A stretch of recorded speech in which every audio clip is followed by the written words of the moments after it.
Breaking news కేంద్ర విద్యాశాఖ మంత్రి ధర్మేంద్ర ప్రధాన్ రాజీనామా చేశారు. నీటి పేపర్ లీకేజ్ కి నైతిక బాధ్యత వహిస్తూ ఆయన రాజీనామా చేశారు. ఆ రాజీనామా లేఖను కూడా ప్రధానికి పంపించారు ధర్మేంద్ర ప్రధాన్. అయితే ధర్మేంద్ర ప్రధాన్ రాజీనామా తర్వాత పరిణామాలు చాలా కీలకంగా వేగంగా మారుతూ ఉన్నాయి. ఢిల్లీకి రావాలని మహారాష్ట్ర సీఎం ఫడ్నవీస్ కు హైకమాండ్ నుంచి పిలుపొచ్చింది. అలాగే డిప్యూటీ సీఎం షిండేకు కూడా ఢిల్లీ పెద్దల నుంచి పిలుపొచ్చింది. కీలక నేతలకు ఢిల్లీ నుంచి పిలుపు రావడంతో ఏం జరుగుతోంది, వీళ్ళని ఎందుకు పిలిచారు, ఇంకెవరినైనా పిలవబోతున్నారా అన్న ఉత్కంఠ అయితే రాజకీయ వర్గాల్లో కనిపిస్తోంది. మరో గంటలో ఢిల్లీకి చేరుకోబోతున్నారు ఫడ్నవీస్.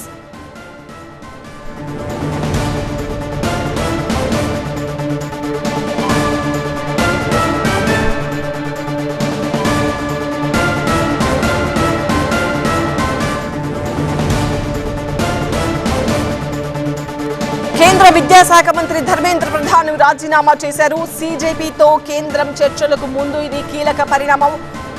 మరి కాసేపట్లో కేంద్రంతో సీజేపీ చర్చలు ప్రారంభం కాబోతున్నాయి. ప్రధానంగా 3 డిమాండ్లతో అటు సీజేపీ నేతలు విపక్ష నేతలు ఆందోళన చేస్తున్నారు.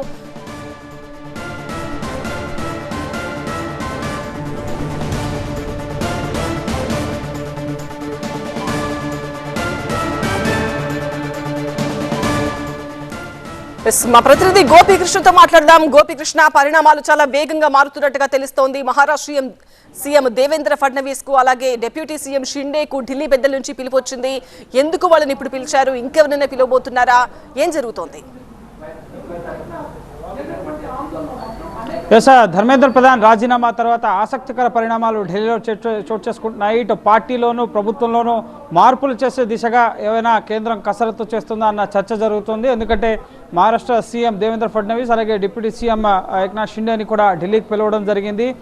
గత కొద్ది రోజులుగా కూడా ఇటు కేంద్ర మంత్రివర్గ పునర్వ్యవస్థీకరణ అలాగే బీజేపీ జాతీయ కార్యవర్గం నితిన్ నవీన్ అధ్యక్షుడు అయిన తర్వాత పెండింగ్లో ఉంటూ వస్తుంది. సో వీటికి సంబంధించిన కసరత్తు కూడా పార్లమెంటు సమావేశాలు ముందే జరపాలని చెప్పి భావించినప్పటికీ కొన్ని ప్రధాని నరేంద్ర మోదీ విదేశీ పర్యటనల వల్ల అవి జరగలేదు. కేబినెట్ పునర్వ్యవస్థీకరణలోనే ధర్మేంద్ర ప్రధాని తొలగిస్తారన్న చర్చ జరిగినప్పటికీ కూడా అది జరగకుండానే పార్లమెంటు సమావేశాలు ప్రారంభమవడం, మరోపక్క సీజేపీ అలాగే యువత ఆందోళనలు విస్తృతం అవడం, ఇటు విపక్షాలు కూడా పార్లమెంటు సమావేశాలు జరగనివ్వకుండా అడ్డుకోవడంతో ఎట్టకేలకు ధర్మేంద్ర ప్రధాన్ రాజీనామా చేయాల్సిన పరిస్థితి ఏర్పడింది. సో ఇప్పుడు తదుపరి ముఖ్యంగా ఈ విద్యాశాఖ మంత్రిగా పనిచేసిన ధర్మేంద్ర ప్రధాన్ రాజీనామా చేశారు కాబట్టి సో ఆ శాఖను ఎవరికి కేటాయిస్తారు, అడిషనల్ బాధ్యతలు ఎవరు చేపడతారు, అలాగే కేవలం ఈ ఒక్క శాఖకే పరిమితం అవుతారా?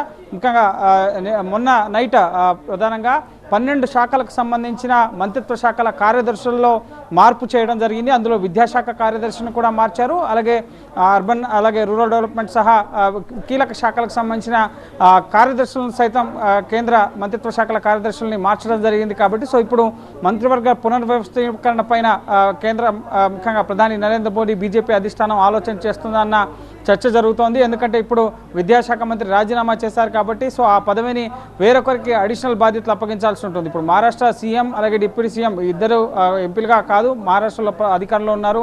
సో నెక్స్ట్ పునర్వ్యవస్థీకరణలో భాగంగా ఎవరికైనా అడిషనల్ ఛార్జ్ ఇవ్వాలన్న అంశం పైన కానీ లేక బీజేపీ జాతీయ కార్యవర్గం నూతన కార్యవర్గం రూపుదిద్దుకోబోతుంది కాబట్టి దాంట్లో ఏమైనా బాధ్యతలకు సంబంధించిన అంశం అలాగే ఎన్డీఏ మంత్రులకు సంబంధించి ఇటు ఏక్నాథ్ షిండే వర్గం ఎన్డీఏలో పార్ట్గా ఉంది కాబట్టి సో ఆ దిశగా మంత్రివర్గంలో స్థానం కల్పించేందుకు శ్రీకాంత్ షిండే పేరు వినిపిస్తుంది. ఏక్నాథ్ షిండే కుమారుడు మంత్రివర్గంలోకి వస్తారని.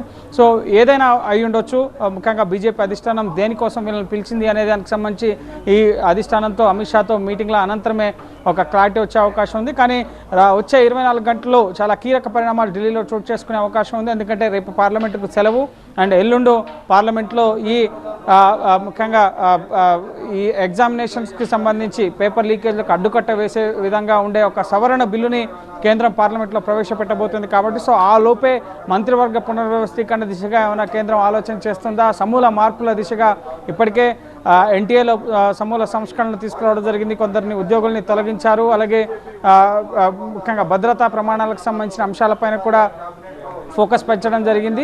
అలాగే ఇటు ఒక కీలక బిల్లులో కీలక సవరణలు ప్రధానంగా ఎవరైనా పేపర్ లీక్ పాల్పడితే 10 ఏళ్ల వరకు కూడా జైలు శిక్ష, 10 కోట్ల వరకు జరిమానా, ఈ విధంగా కీలక మార్పులతో బిల్లు కూడా తీసుకురాబోతుంది. కాబట్టి సో ఆలోపు ప్రభుత్వంలో కూడా ఏమైనా మార్పులు చోర్పులు చోటు చేసుకోబోతున్నాయా, మంత్రివర్గ పునర్వ్యవస్థీకరణ ఏమైనా జరగబోతుందా అన్న చర్చ జరుగుతుంది. ఎందుకంటే మంత్రివర్గ పునర్వ్యవస్థీకరణ గురించి చాలా రోజులుగా మోడీ ఈ థర్డ్ టర్మ్లో 2 ఏళ్ల పాలన పూర్తి చేసుకున్న సందర్భంగానే ఈ పునర్వ్యవస్థీకరణ ఉంటుంది. మంత్రిత్వ శాఖల వారీగా మంత్రుల పనితీరు, వాటికి సంబంధించిన రిపోర్ట్ కార్డ్స్ని సైతం సిద్ధం చేసుకుని ముఖ్యంగా అన్నిటిపైన రివ్యూ నిర్వహించడం జరిగింది.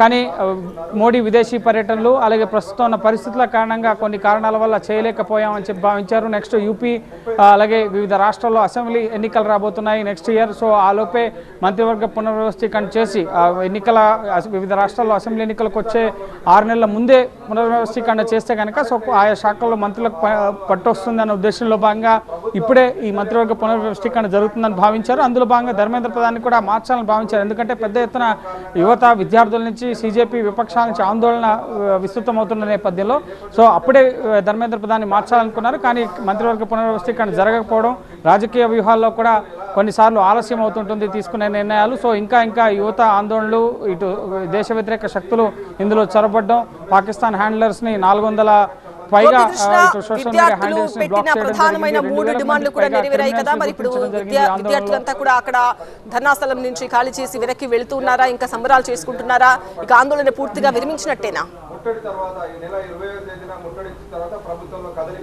విద్యార్థుల సంబరాలు కొనసాగుతున్నాయి. కానీ కేంద్ర ప్రభుత్వ చర్చలకు సైతం ముఖ్యంగా వెళ్లాల్సి ఉంటుంది.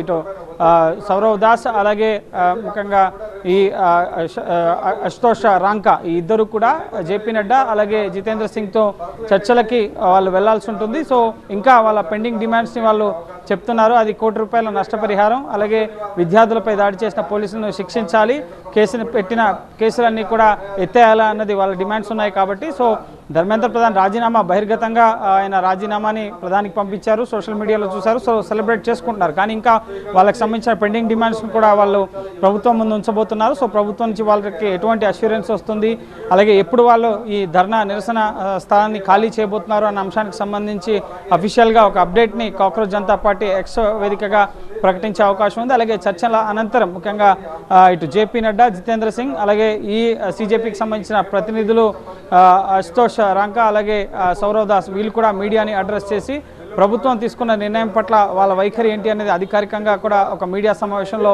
వెల్లడించబోతున్నారు. సో మరి కాసేపట్లోనే ఈ నిరసన ముగింపుకు సంబంధించి జంతర్ మంతర్లో కాక్రోచ్ జనతా పార్టీ సిజేపీ ఆందోళన 37 రోజులుగా చేస్తున్న నిరసన విరమింపుకు సంబంధించి ఒక అధికారిక ప్రకటన రాబోతోంది. అలాగే సిజేపీ తదుపరి డిమాండ్లకు సంబంధించి కూడా కేంద్రం ఒక క్లారిటీ ఇవ్వబోతోంది.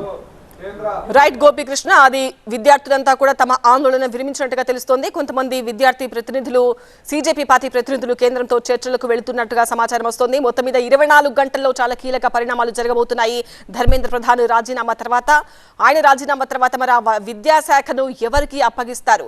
అలాగే సోమవారం రోజు పార్లమెంటు సమావేశాలు ఉండబోతున్నాయి. ఆ సమావేశాల్లోనే పేపర్ లీకేజ్లకు వ్యతిరేకంగా చట్టాలను మరింత కఠినం చేస్తూ ఒక బిల్ ప్రవేశపెట్టబోతున్నారు. ₹10 కోట్ల జరిమానా, అలాగే 10 ఏళ్ల జైలు శిక్ష విధిస్తూ ఇలా కఠినమైన చట్టాలకు సంబంధించిన ఒక బిల్లు మండే రోజు పార్లమెంట్లో ప్రవేశపెట్టబోతున్నారు. ఈ లోపు మరి విద్యాశాఖ మంత్రిగా ఎవరిని నియమించబోతున్నారు, లేదంటే ఇప్పుడున్న వాళ్లలో ఎవరికైనా ఆ శాఖను అప్పగించి అదనపు బాధ్యతలు అప్పగించబోతున్నారా? ఇవన్నీ కూడా ట్రాక్ చేద్దాం. అప్డేట్స్ కొనసాగుతాయి. చూస్తూనే ఉండండి TV9.